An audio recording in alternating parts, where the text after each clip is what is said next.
रहे हैं ताकि जो मल्लिका नाथ जी ने सूत्र लगाए हैं और जिनको माना है उनका हम लोगों को ज्ञान हो जाए। क्योंकि ये छोटी क्लास की वीडियोज नहीं है, ये टीजीटी के लिए, एलटी के लिए, इस लेवल के लिए हैं। इसीलिए हम संजीवनी टीका का अध्ययन करते हुए चल रहे हैं।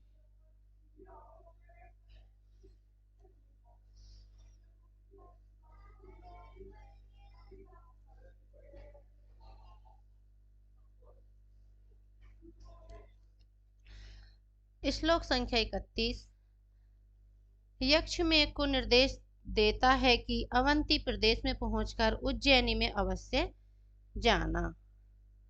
प्राप्यावंती उदयन कथा कोविदग्राम वृद्धान पूर्वोदिष्टाम अनुसर पुरीं श्री विशालां विशालां स्वल्पीभूते सुचरित फले स्वर्गीणां गां गतानां शेषै पुण्यै हृतम् इव दिवा कान्तिमत्खण्डमेकम्। उदयन कथा कोविद ग्राम वृद्धान, जहाँ के गांवों के वृद्धजन उदयन की कथाओं को जानने वाले हैं।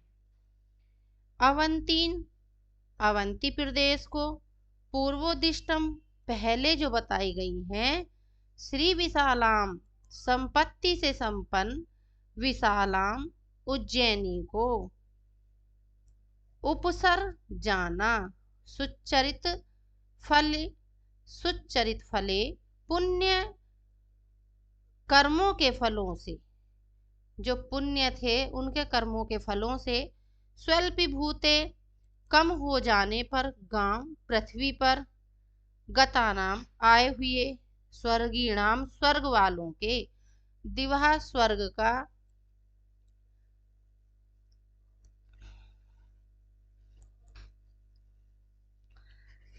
दिवा, स्वर्ग का, कांतिमत, उज्जवल, खंडम, टुकड़ा। अब अन्वय से इसका अर्थ करते हैं।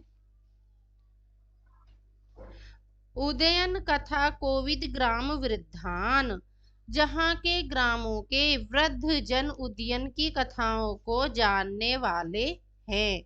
अवंती प्राप्य पूर्वोदिष्टाम श्री विशालाम विशालाम पुरीम उपसर, ऐसे अवंती प्रदेश को प्राप्त कर, जो पहले बताई गई हैं उन संपत्ति से संपन्न, जो पीछे के श्लोकों में बताई गई हैं, तो उन संपत्तियों से संपन्न उज्जैनी नाम की जो नगरी है उसमें जाना।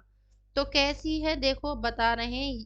सुचरित फले स्वल्पीभूते गाम गतानाम स्वर्गीणाम शेषै पुण्यै हृतम दिवः एकम कांतिमत खंडमिव।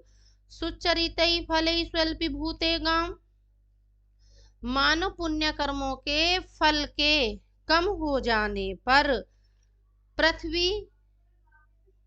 पृथ्वी पर आए हुए, स्वर्गीणाम शेषै पुण्यै हृतम दिवा, एक स्वर्ग वालों के, देवताओं के शेष पुण्यों के द्वारा लाया गया स्वर्ग का, दिवा, स्वर्ग का, जहाँ देवता लोग रहते हैं, स्वर्ग का एक कांतिमत खंडम इव, एक उज्जवल टुकड़ा है। जो उज्जैनी नगरी है तो उसको कैसे बताएं कि जैसे जो देवता लोग हैं उनके पुण्य कर्मों से, जो बचे हुए पुण्य कर्म थे, एक से तो उन्हें देखो, कुछ कर्मों से तो उन्हें स्वर्ग की प्राप्ति होगी, देवता योनि प्राप्त होगी, उससे भी अलग जो पुण्य कर्म फल बचे थे उनके, तो उन कर्मों के फलों से मानो कि ये जो उज्जैनी है ये स्वर्ग का एक टुकड़ा लेकर नीचे पृथ्वी पर आ गए हैं, ऐसा ये मान रहे हैं, जैसे उनके द्वारा लाया गया हुआ एक स्वर्ग का ही टुकड़ा हो। अब इसकी हम संजीवनी टीका पढ़ते हैं। प्राप्येति विदन्ति इति विदा, इक उपदा लक्षणा का, कै प्रत्यय लगा है।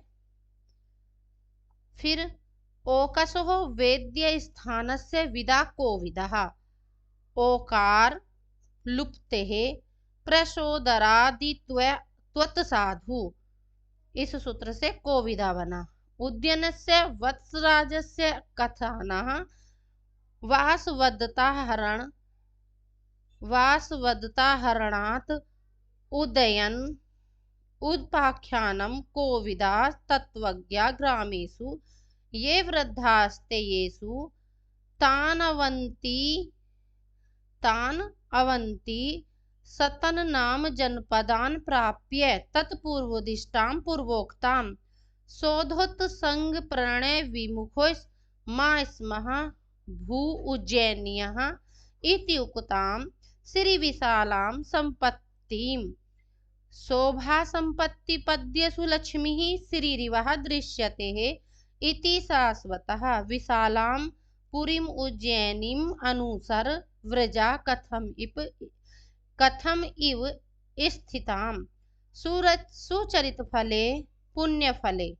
सुचरित फले पुण्यफले स्वर्गो उपभोग लक्षणे स्वल्पीभूते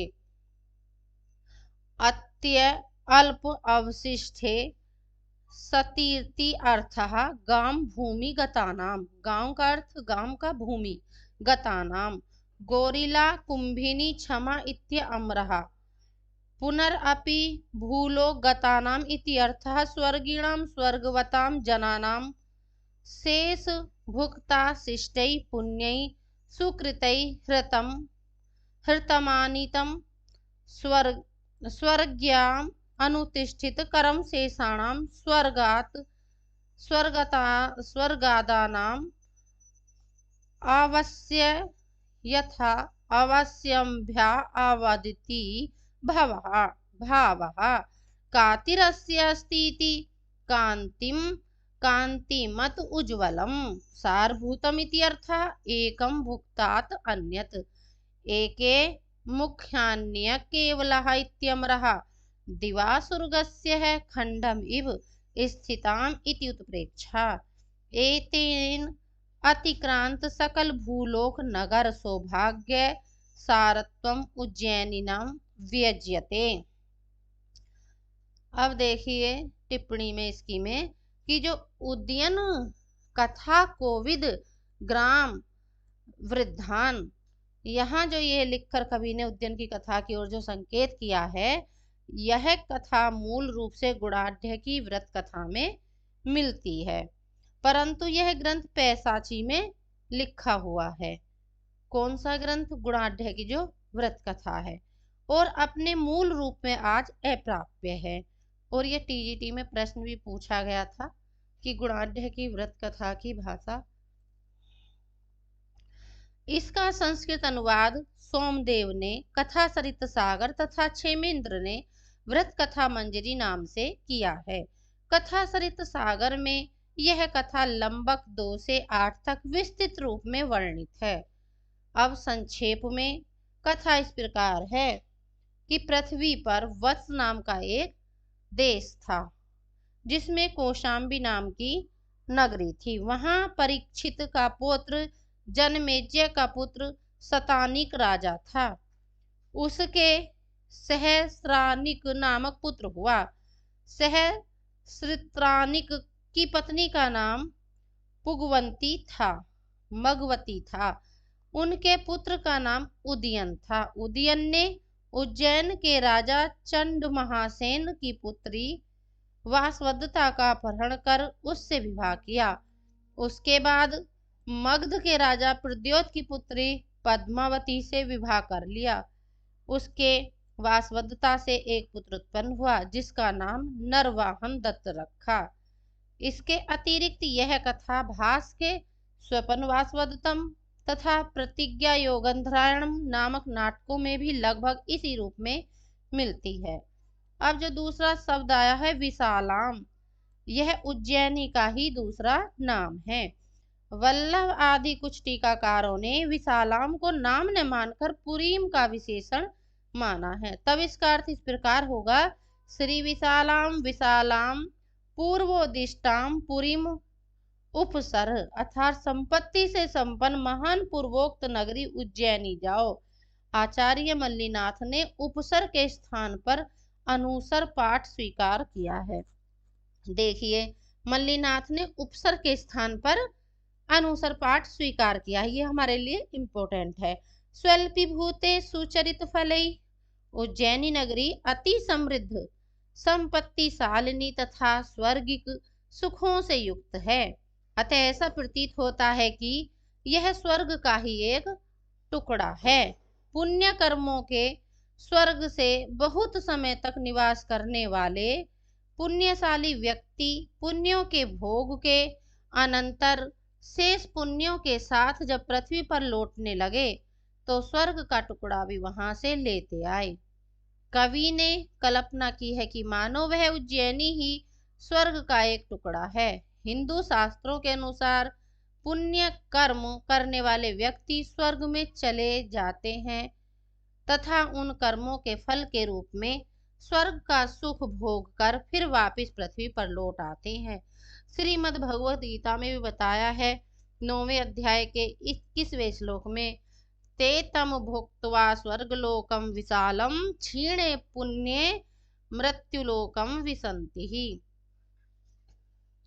इसमें श्लोक में श्री विशालाम विशालाम में यमक अलंकार है और यमक अलंकार का लक्षण सत्यार्थे पृथक अर्थाया स्वर व्यंजन संहते क्रमेण तैनेव आवृत्ति यमकम विनिगद्यते तथा दिवाखंडम इव में उत्प्रेक्षा अलंकार है। अब चलते हैं अगले श्लोक की तरफ। अगला श्लोक है कि शिप्रा नदी की जो वायु है उसका वर्णन कर रहा है कवि और कह रहे हैं कवि कालिदास जी, दीर्घी कुर्वन् पटुमदेकलं कूजितं सारसानां प्रत्युषेषु स्फुटित कमल आमोद मैत्री कसायः यत्र स्त्रीणां हरति सुरत ग्लानिमंगानुकूलः सिप्रहवातः प्रथम इव प्रार्थना चाटुकारः। यत्र शब्द आया है उज्जैनी के लिए तीसरी लाइन में। यत्र जहाँ उज्जैनी में, पृथ्वी से सुह प्रातः काल में, सारसानाम सारसों के, पटु तीव्र, मद कल मद से आव्यक्तम मधुर, कूजितम कुंजन को, दीर्घी कुर्बन अधिक बढ़ाता हुआ, स्फुटित कमलामोद मैत्री कसाया खिले हुए कमलों की सुगंध से संपर्क से सुगंधित, अंगानुकूल अंगों को सुख देने वाला, सिप्रवातः सिप्रा नदी का पवन, प्रार्थना चाटुकारः याचना में मीठे वचन बोलने वाले, सुरत गलानी संभोग की थकान को हरती दूर करता है। अब इसका अन्वय करते हुए एक बार अर्थ बताते हैं। यत प्रत्युषेषु सारसानाम पटुमदकलम कूजितम, जहाँ उज्जैनी में प्रातः काल में सारसानाम सारसों के, पटु मदकल तीव्र मद से, मदकलम कूजितम दीर्घी कुर्वन आव्यक्त मधुर कुंजन को, दीर्घी कुर्वन अधिक बढ़ाता हुआ, स्फुटित कमल आमोद मैत्री कसाया खिले हुए कमलों की सुगंध के संपर्क से सुगंधित, फिर अंगानुकूलः सिप्रवातः प्रार्थना चाटुकारः प्रियतमः इव स्त्रीणां सुरत गलानि हरति। अंगानुकूलः सिप्रवातः प्रार्थना चाटुकारः अंगों को सुख देने वाला, सिप्रा नदी का पवन वायु, याचना में रति याचना में मीठे वचन बोलने वाले, प्रियतमः प्रियजन के समान, प्रियतम के समान, इव स्त्रीणाम सुरतगलानि हरति, स्त्रियों की संभोग की थकान को दूर करता है। अब इसकी संजीवनी जो टीका है इसको पढ़ते हैं। दीर्घी कुर्वन इति यत्र विशालायां प्रत्युषेषु अहम मुख पृथ्येषु अहम मुखेषु प्रत्युषो अहम मुखम कल्यम इति अमरकोशः इति अमरः पटु स्फुटम मदकलम मदेनाव्यक्तम मधुरम ध्वनो तु मधुरा स्फुटे कलह इत्यम्रः। सारसानां पक्षी विशेषाणां सारसो मैथिनी कामी गोनर्द जो जगह है पुष्करुहयः इति यावदः यत् वा सारसानां हंसानां चक्रांग सारसो हंसः इति शब्दारणवे कूजितं ऋतं दीर्घीकुर्वन् विस्तार यत्र इति अर्थः। तावत् वातं शब्दवृत्तेर इति भावः। एतेन प्रियतमः स्वचाटुः वाक्यानुसारी कीड़ा पक्षी कूजितम् अविविच्छिन्नी कुर्वन् इति च गम्यते। स्फुटितानां विकसितानां कमलानाम् आमोदेन परिमलेन सह या मैत्री संसर्गस्तेन कषाय सुरभि रागद्रव्ये कषायो स्त्री निर्यासे सौरभे रसे इति यावदः। अन्यत्र विमर्द गंधि इति अर्थः। विमर्दो इति विमर्दोत्थेः परिमलो गंधे जनमनोहरेः आमोदः सो अति निर्हारिः इति अमरः। अंगानुकूलो गात्र सुख स्पर्शः। अन्यत्र गाढ़ालिंगन दत्त गात्र संवाहन इति अर्थः। भवभूतीनां च उक्तम् आशिथिल परिरंभै दत्त संवाहिनानि इति। संवाह्यन्ते च सुरत श्रान्तः प्रियै युवतयः एतत् कविरेव वक्ष्यति। संभोगान्ते मम समुचितौ हस्त संवाहनानाम् इति। शिप्राणां काचित् तत्रत्यः नदी तस्याः वातः शिप्रावातः।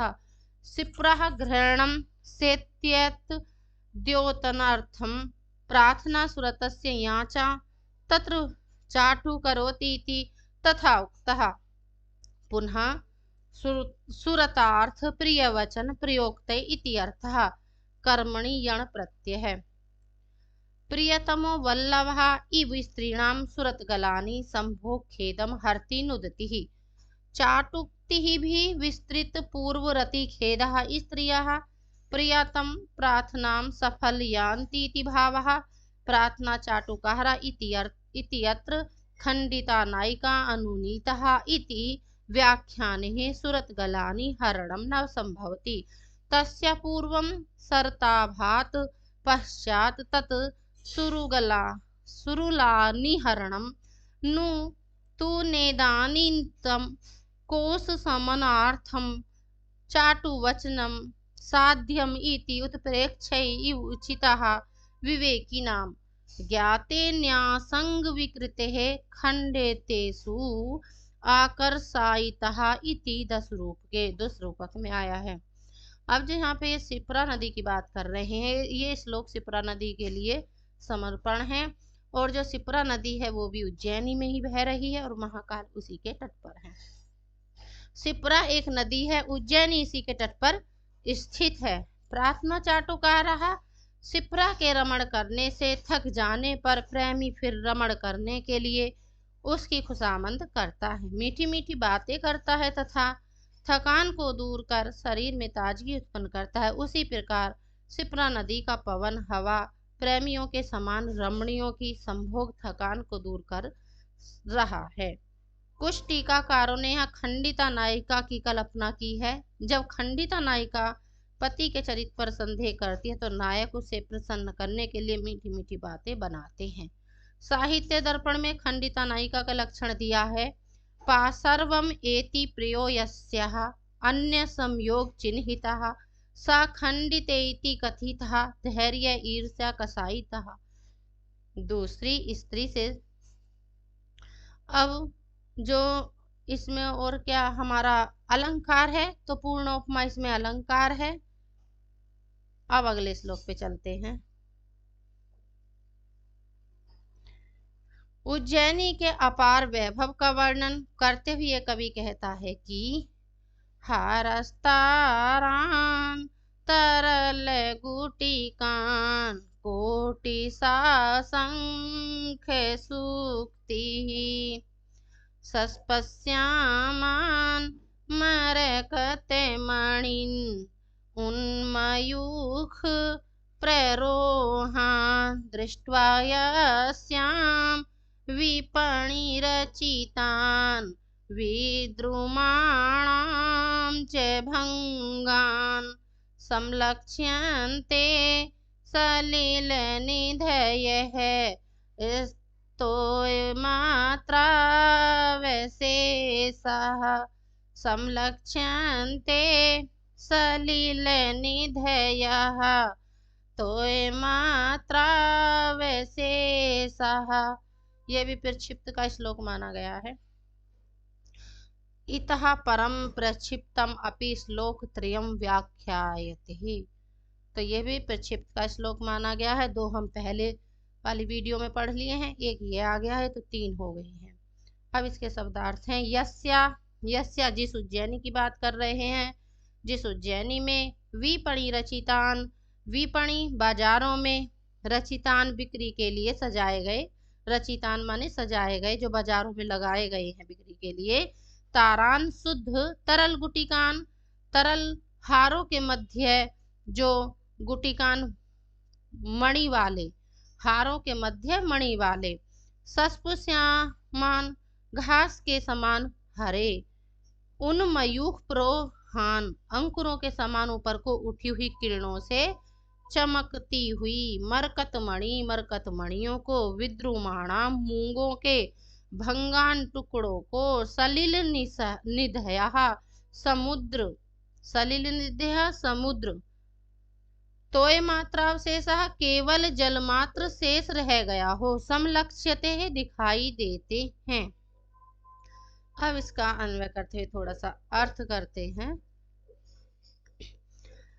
यस्याम कोटिशः विपणि रचितान तारान तरल गुटिकान, जिस उज्जैनी में कोटिशः करोड़ों की संख्या में विपणि रचितान बाजारों में सजाए गए, तारान तरल गुटिकान शुद्ध, तारान तरल गुटिकान शुद्ध मणि, मध्य मणि वाले हारों को हो, शंख सुकुति शंख और सीपियों को, सस्प श्यामान घास के समान हरे, उन मयूख प्रोहरान अंकुरों के समान ऊपर को उठी हुई, मरकत मणिन विद्रुमाणाम भंगान किरणों से, ऊपर को उठी हुई जो किरणें हैं उनसे चमकती हुई मरकत मणियों को, और मूंगों के टुकड़ों को देखकर, भंगान च दृष्टवा तो टुकड़ों को देखकर, सलिल निधिया समुद्र केवल, तोय मात्रावशेष जल मात्र शेष, समलक्ष्यन्ते रह गया हो।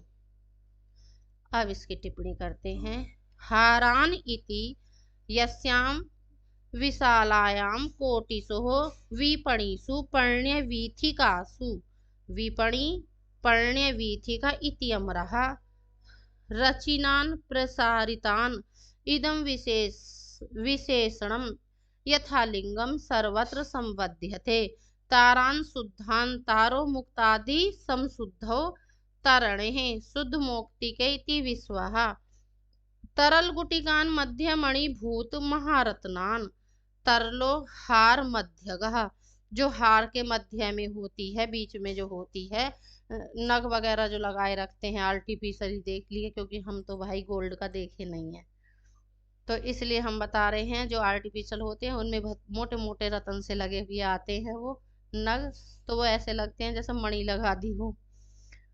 तथा कोटिशः शंखाश्च सुक्ति च मुक्ता स्फोटांच मुक्ता स्फोटः स्त्रियां सुक्तिः शङ्खः स्यात् कम्बुस्त्रियाम् इति अम्रः सस्पं बालतीर्णं तत्वक्ष्यायामान् सस्पं बालतीर्णं घासो यवसं तृणम् अर्जुनम् इति अम्रः उन्मयूः प्ररोहान् उदतम्याङ्कुरान्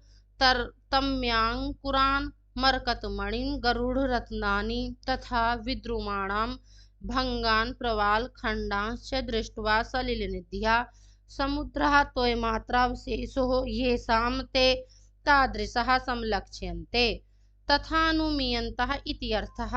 रत्नाकरात् अप्य इति रिच्यते रत्न संपद्यद्भिः इति भावः। अब जो हमारा इसमें देखिए जो ये शब्द आया है तो ये मात्रावशेषा, समुद्र में जल तो रहता ही है पर इसमें जो रत्न भी रहते हैं, परंतु विशाला के जो बाजार हैं नगरी के तो उसमें ढेर रत्नों के ढेरों को देखकर यह अनुमान होता है कि समुद्र के जो सारे रत्न है वो निकालकर बाजार में रख दिए गए हों। अब समुद्र में केवल जलमात्र ही शेष रह गया, उसका रत्नाकर नाम अयथार्थ हो गया है। बस इसमें यही शब्द था। अब आगे चलते हैं। श्लोक संख्या देखिए, ये भी प्रक्षिप्त आ गया है इसमें दूसरा भी। दूसरे देशों से आए हुए व्यक्तियों का उज्जैनी में रहने वाले व्यक्ति किन किन कथाओं को सुनकर मनोरंजन करते हैं, यह बताते हुए कवि कहता है प्रद्योतस्य प्रिय दुहितरम वत्सराजो अत्र जनहे हेमं ताले द्रुमवनभू अभूतत्र तस्य एव राज्ञः हेमं ताले द्रुमवनम् अभूतत्र तस्यैव राज्ञः अत्रोद्भ्रान्तः किल नलगिरि स्तम्भमुत्पाट्य दर्पात् इत्यागन्तुं रमयति जनो यत्र बन्धूनभिज्ञः। अत्र माने यहाँ उज्जैनी में वत्सराज वत्स देश के जो राजा उद्यन हैं उनके लिए आया है। प्रिय दुहितरम प्रिय पुत्री वासवदता है। जन्हे माने अपहरण किया है। तस्या इव राज्ञः उसी राजा प्रद्योत का हेमम स्वर्ण में सोने का बना हुआ ताल द्रुम वनम ताल वृक्षों का वन नलगिरी नामक हाथी उत्पाट्य उखाड़ कर उद्भ्रांतः घूमता फिरा इति अभिज्ञा इसी प्रकार पुरानी कथाओं के जानकार आगंतुन बाहर से आए हुइयों को रमयति ही मनोरंजन करते हैं। एक बार इसका अन्वय करते हुए अर्थ करते हैं। अत्र वत्सराज प्रद्योतस्य प्रिय दुहितरम जनहे। अत्र यहाँ उज्जैनी में वत्सराज के वत्स देश के जो राजा हैं कौन है उदयन ने प्रद्योतस्य, कौन है ये प्रद्योतस्य, तो ये वत्सराज के जो हैं जो वत्सराज के तो राजा उद्यन हो गए। अब जो ये प्रद्योतस्य हैं तो इनकी जो पुत्री है प्रिय दुहितरम, तो इनकी जो प्रिय पुत्री है तो वो है वासवदता जन्हे अपहरण किया था। यहाँ उज्जैनी में वत्सराज के राजा उद्यन ने प्रद्योत की जो प्रिय पुत्री थी वासवदता उसका अपहरण किया था। अत्र तस्य इव राज्ञः हेमं तालद्रुमं वनम अभूत। यहाँ उसी राजा प्रद्योत का स्वर्ण में ताड़ वृक्षों का वन था। अत्र नलगिरी दर्पात स्तंभम उत्पाट्य। यह नलगिरी नामक हाथी मद से खंभे को उखाड़ता फिरा। किल इति अभिज्ञो जना आगंतुन बंधुनि यत्र रमयति। फिर इस प्रकार पुरानी कथाओं से जानकार लोग बाहर से आए हुए बंधुओं का मनोरंजन करते हैं। अब इसकी थोड़ी सी संजीवनी टीका है। प्रद्योतस्य इति अत्र प्रदेशे वत्सराजो वत्सदेशाधीश्वर उद्यन। वत्स देश के जो अधीश्वर हैं वो उद्यन है। प्रद्योतस्य नाम उज्जैनी नायकस्य राज्ञः राजा प्रिय दुहितरम वासवदता जन्हे जहार। अत्र स्थल्ये तस्यैव राज्ञः प्रद्योतस्य हेमं सौवर्णं तालद्रुमं वनम अभूत।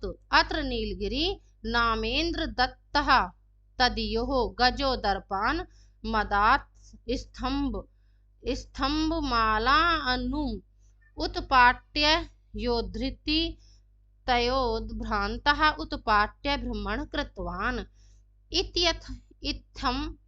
इत्थं भूताभि कथाभि इति अर्थः। अभिज्ञा पूर्वोक्त कथाभिज्ञा कोविदो जना आगन्तुन् देशान् तारात् आगतान्। ओणादि स्तुन्य प्रत्यय ओणादिक स्तुन प्रत्यय लगा है। बंधुन यत्र विशालायां रमयति विनोदयति अत्र भावी कालंकारः तदुक्तम् अतीतानागते यत् प्रत्यक्षत्वेन लक्षिते अत्यद्भुतार्थ कथाना भाविकम तद उद्धृतम इति। अब जो ये प्रद्योतस्य प्रिय दुहितरम शब्द आया है तो इसके बारे में एक कथा प्रचलित है कि वत्स देश के जो राजा उदयन के द्वारा उज्जैनी के जो राजा थे वो प्रद्योत की जो पुत्री थी वासवदता के अपहरण की कथा की ओर संकेत किया है इन्होंने। तो वासवदता के जो अपहरण की कथा विस्तृत रूप से कहाँ मिलती है तो वो कथा सरित सागर में मिलती है। परंतु कथा सरित सागर में प्रद्योत को मगध का राजा बताया गया है जो कि चंड महासेन से भिन्न व्यक्ति था। उसकी पुत्री का नाम पद्मावती था जिसका राजा प्रद्योत ने स्वेच्छा उद्यन के साथ विवाह कर दिया था। परंतु टीकाकारों ने प्रद्योत का ही दूसरा नाम चंड महासेन माना है जो कि अधिक उपयुक्त नहीं जान पड़ता। यह संभव है कि प्रद्योतस्य के स्थान पर चंडस्य ऐसा पाठ रहा हो। श्री सुधीर कुमार गुप्त ने भी यह संभावना व्यक्त की है और उन्होंने बताया है कि एक पुराने हस्तलेख में प्रद्योतस्य के स्थान पर चंडस्य पाठ मिलता है। इसी प्रकार स्वर्गीय वामन शास्त्री इस्लामपुरकर ने एक प्राचीन पांडुलिपि में चंडस्य अत्र पाठ के होने का अपने द्वारा संपादित मेघदूत के संस्करण में उल्लेख किया है। अतः इतना निश्चित है कि उज्जैनी के राजा का नाम चंडा महासेन था जिसकी पुत्री वासवदता थी जिसका अपहरण राजा उदयन ने किया था। जो नलगिरी है तो नलगिरी जो हाथी है उसके बारे में बताया है। जो प्रद्योत के हाथी का नाम नलगिरी था जबकि कथा सरित सागर में नलगिरी के स्थान पर नडागिरी बताया है और यह राजा चंड महासेन का हाथी था। इस श्लोक में भाविक अलंकार है और भाविक अलंकार का लक्षण है अद्भुतस्य पदार्थस्य भूतस्यात् भविष्यतः यत् प्रत्याक्षणमाणत्वं तद भाविकम उदाहृतम। ये साहित्य दर्पण में इसका अर्थ आया है। अब आगे जो श्लोक है उसमें जो पत्र श्यामा वाला आया है ये प्रक्षिप्त का है। ये प्रक्षिप्त का श्लोक है पत्र श्यामा वाला और ये कहीं कहीं पे ना उत्तर मेघ में मिलता है। उत्तर मेघ में ये मिलेगा आपको कोई कहीं 13-14 वाले श्लोक में मिल जाएगा। श्लोक संख्या 13 पे मिलेगा। यहाँ यक्ष मेघ से अलकापुरी के वैभव का वर्णन करते हुए कहता है। इसमें अलकापुरी का वर्णन है लेकिन ये इसमें रख दिए हैं इससे पूर्व मेघ में कहीं कहीं ये उत्तर मेघ में मिलता है। उत्तर मेघ में श्लोक संख्या इसकी 13 है। पढ़ना यहाँ भी है वहां भी है तो यहीं पढ़ लेते हैं। पत्र श्यामा दिन कर हया स्पर्धिनो यत्र वाहा शैलोद्ग्राह त्वम इव करिणो वृष्टिमन्ते प्रभेदात्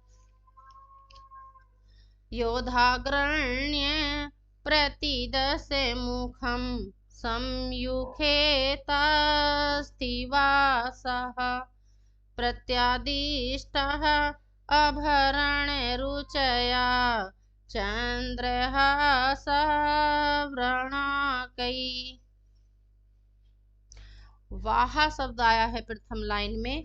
वाहा घोड़े, पत्र श्यामा पत्ते के समान हरे, दिनकर हया स्पर्धिना सूर्य के घोड़ों से प्रतिस्पर्धा करने वाले, करिणः हाथी, शैलोद्ग्रह पर्वतों के समान ऊंचे, प्रभेदात मद के टपकने से, वृष्टिमंतः वर्षा करने वाले, योधा अग्रण्यः श्रेष्ठ योद्धा, समयुगे युद्ध में, समयुगे शब्द इंपोर्टेंट है, युद्ध में, प्रतिदश मुखम 10 मुख वाले रावण के सामने, तथस्थितवासः टिके हुए, खड़े हुए, चंद्रहास वृणाकई, चंद्रहास नाम की जो तलवार थी तो वह किसके पास थी? रावण के पास।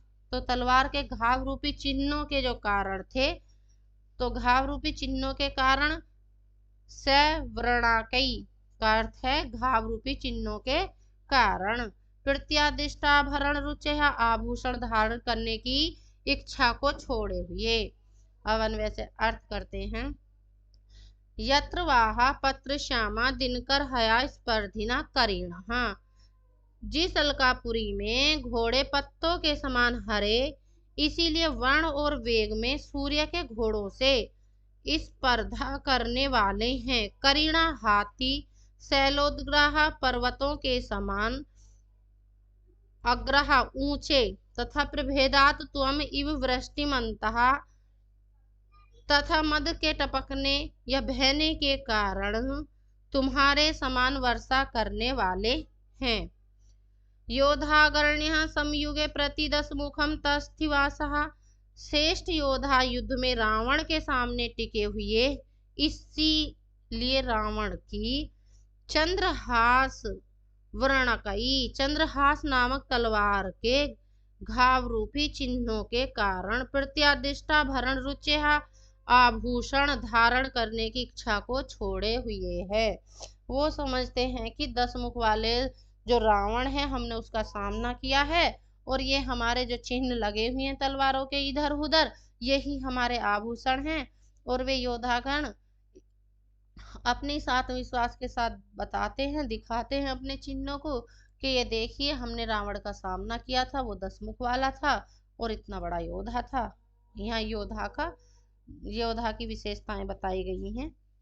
अब इसमें संजीवनी टीका की व्याख्या करते हैं। पत्रेति हे जलद यत्र अलकायाम वाहा हया पत्र श्यामा पलाश वर्णः, अतएव दिनकर हया स्पर्धिनो वर्णतो वेगत च सूर्यः अश्वकल्पः, तथा शैलोद अग्रह शैलवधू उन्नतः करीणः, प्रभेदान मदस्रावात धेतुः त्वमिव दृष्टिमन्तः। योधागर्ण्यः अग्रे नयति इति अग्रण्यः, सत्सु द्विषः इत्यादिनः क्विपः, अग्रग्रामाभ्यां नयते इति वक्तव्याणत्वम्, अणत्व हो गया है, कुप प्रत्यय लगा था इसमें, नयन्ति इति अग्रण्यः में। योधा नाम अग्रणयो भट्ट श्रेष्ठः समयुगे युद्धे प्रतिदश मुखम अभिरावणम तथस्तिवासा स्थितवन्तः, अतएव चंद्रहासस्य रावण से वर्णानि क्षतानि वांकः चिन्हानि ते। चंद्रहासो रावण सावसीमात्रयपि च क्वचित् इति शाश्वतः, प्रत्यादिष्टाभरण रुचयः, प्रतिसिद्ध भूषण कांत्यः, शस्त्र प्रहारः एवं वीराणां भूषणम इति भावः। अत्रापि भाविक अलंकार है, यहाँ भी पीछे श्लोक में भी भाविक अलंकार बताए थे, यहाँ भी भाविक अलंकार है और इसमें उपमा अलंकार भी है। अब देखिए जो दिनकर हया स्पर्धिना शब्द आया है उसको समझ लीजिए कि सूर्य के घोड़ों से प्रतिस्पर्धा करने वाले थे, और अलकापुरी के घोड़े पत्तों के समान हरे वर्ण वाले थे, क्योंकि सूर्य के जो घोड़े हैं वो भी हरे वर्ण के माने जाते हैं। अतः अलकापुरी के घोड़े रंग में भी और वेग में भी सूर्य के घोड़ों से स्पर्धा करते हैं। दौड़ते भी हैं अच्छा और रंग भी उनका हरा है। प्रत्यदिष्टाभरण रुचिया शब्द आया है तो आभूषणों की अभिलाषा छोड़े हुए वीर योद्धाओं का आभूषण शक्तिशाली शत्रु के प्रहार से हुए घाव के निशान जो होते हैं, स्वर्ण स्वर्ण आदि के आभूषण नहीं पहनते, उन निशानों को ही दिखाते हैं। अलका के योद्धा रावण की तलवार के प्रहार सह चुके हैं, इसलिए उनके आभूषणों की इच्छा समाप्त हो गई है। अब जो पौराणिक आख्यान के अनुसार कुबेर कुबेर जो था विश्रवा का इडविडा से उत्पन्न पुत्र था कुबेर। इस तरह वह रावण का अनुज था। कहा जाता है कि एक बार रावण ने कुबेर पर आक्रमण करके उसका पुष्पक विमान तथा कोष छीन लिया था। अतः उस युद्ध में अलकापुरी के योद्धा रावण की तलवार के प्रहार सह चुके थे। अब देखिए कुबेर कुबेर से रावण ले लिया पुष्पक विमान, अब रावण को हरा के मार के राम ले लिए पुष्पक विमान। चंद्रहास चंद्रहास रावण की तलवार का नाम था क्योंकि वह तलवार चंद्र का उपहास करती थी, अर्थात चंद्र से अधिक चमकने वाली थी, चंद्रमा से अधिक चमकने वाली थी, इसीलिए उसे चंद्रहास कहते थे। इसमें उपमा अलंकार है। आचार्य मल्लीनाथ जी इस श्लोक को पूर्व मेघ में उज्जैनी वर्णन में रखते हैं, किंतु उज्जैनी में जो सैनिक हैं, उज्जैनी के सैनिकों का रावण से युद्ध करना असंगत सा लगता है। इस श्लोक में आए रावण युद्ध प्रसंग को ध्यान में रखकर इसे उत्तर मेघ में अलका वर्णन में रखना अधिक उपयुक्त जान पड़ता है, क्योंकि अलका में ही रावण और शिव गणों में संघर्ष हुआ था। ठीक है, अब अगले श्लोक पर चलते हैं। अगला श्लोक देखते हैं।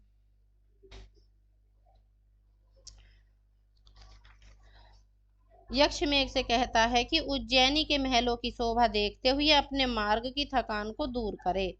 कौन दूर करे? मेघ। जालोद्रीणई उपचित वपु केश संस्कार धूपई बंधु प्रीत्या भवन सिखी भी दत्त नृत्य उपहार है। हर्मेषु अस्य कुसुम सुरभि अध्वखेदं नयेथा लक्ष्मीं पश्यन् ललितवनिता पादरागांकितेषु।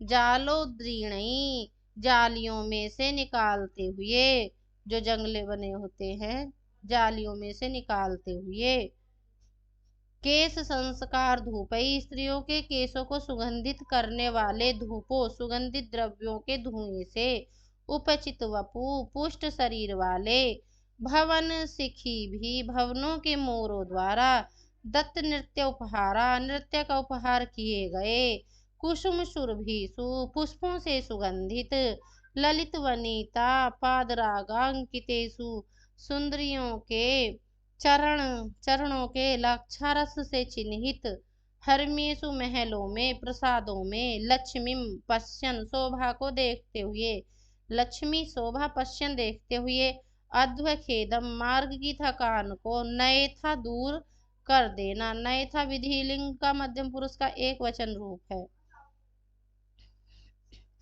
अब इसका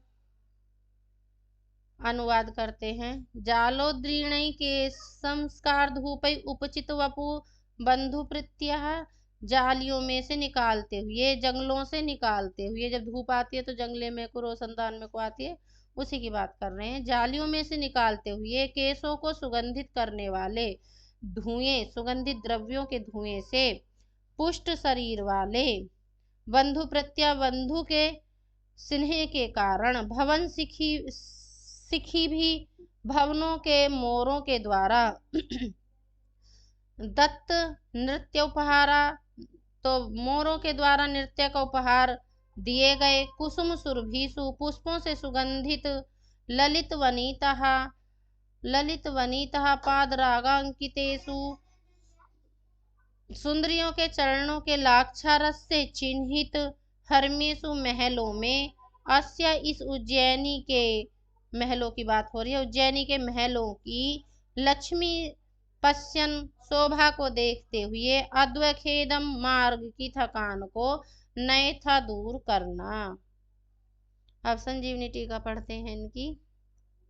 जालोद्रीणै रीति ही जालोदगीणै गवाक्ष मार्ग निर्गतै। गवाक्ष जंगले को कहते हैं।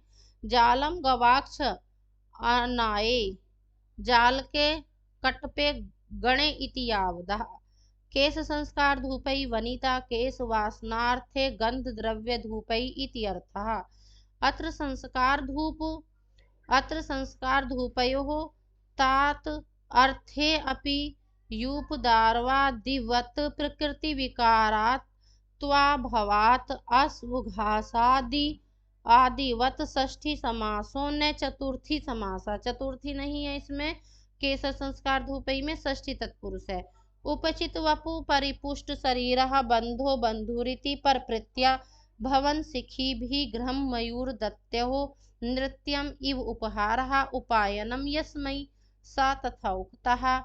उपायनम उपग्राहम उपहार तथोपदः इत्यमरः। कुसुमैः सुगन्धिषु ललितवनितः सुंदरी स्त्रियः ललितं त्रिषु सुंदरम इति शब्दार्णवे तासां पादरागेण लाक्षारसेनाङ्कितेषु चिह्नितेषु हर्म्येषु धनिक भवनेषु अस्य उज्जैन्यां लक्ष्मी पश्यन्त अध्वगमनेन खेदम कलेशम नयेथा अपन्यः। अब जो ये शब्द आया है कि केश संस्कार धूपई, कुछ स्थलों पर केश संस्कार धूमई यह पाठभेद भी मिलता है।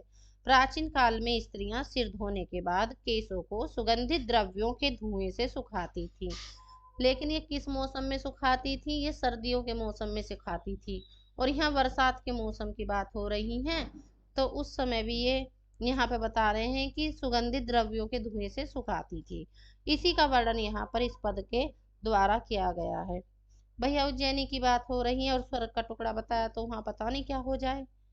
बंधु प्रत्यय मेघ और मोर की जो मैत्री है वो स्वाभाविक है, इसी कारण मोरों को मेघ का बंधु कहा है।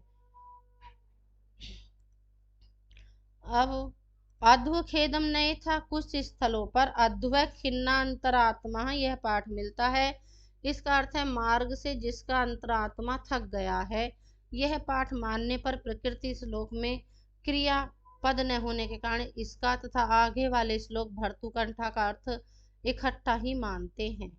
लक्ष्मी पश्यन 10 पद के स्थान पर अनेक पाठांतर मिलते हैं। वल्लभ ने मुक्त्वा खेदम पाठ स्वीकार किया है, जबकि विल्सन महोदय ने त्यक्त्वा खेदम यह पाठ माना है। पाठक महोदय ने नीत्वाम खेदम पाठ माना है। सरोद धारणी में खेद नीत्वा पाठ है। अच्छा, यहाँ पर उद्दात अलंकार है, यहाँ पर उद्यात अलंकार है। यहाँ पे जो इस श्लोक में हरमेशु महलों के लिए आया है ये इम्पोर्टेंट है। चलिए,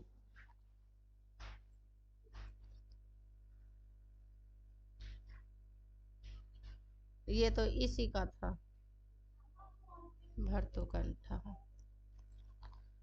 चलो ठीक है, आज के लिए इतना ही। सभी को बहुत बहुत धन्यवाद।